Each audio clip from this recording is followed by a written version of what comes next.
Guys, ang daming bunga oh. Yan, BR25. Yan, BR25. Daming bunga oh. Nasa 3 years na kakao. So, ang ganda ng BR25. Eto, bawasan natin guys. Masama rin sa kakao na maliit pa lang yung ano niya, yung mga sanga niya, tapos napakadaming bunga na. So, mag-fruit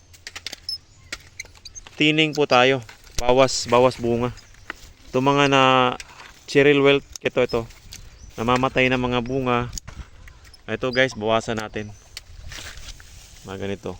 Proteining po tayo guys. So, ito na Cheryl Wilt na, okay na to. So, ano siya?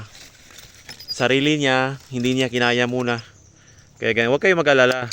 Depende po yan sa age ng kakao. Kung kailan yung ano, mass production niya. So sa ngayon, wag muna nating pabungahin ng marami. Bata pa yung kakao natin. So sobrang dami na to. Proteining tayo dito. Pero hindi na kailangan sigurong proteining kasi ano na siya, nag-abort na yung iba. Kusang na mamatay na yung iba. Ito, binalot. Wala na. Ito rin oh, binalot. Guys, huwag kayong magbalot ng ganito. Nakakatuwa naman to. Ang liit oh. Ang liit oh. Tingnan niyo yung kamay ko oh. Sobrang liit. Bawal po yan.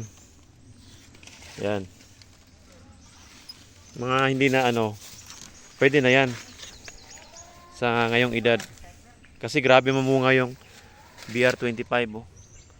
Yan oh, grabe mamunga. Ang ganda ng tayo ng kakao. So mainit naman na, huwag tayo mag-pruning muna diyan. Linisan lang dito sa ano.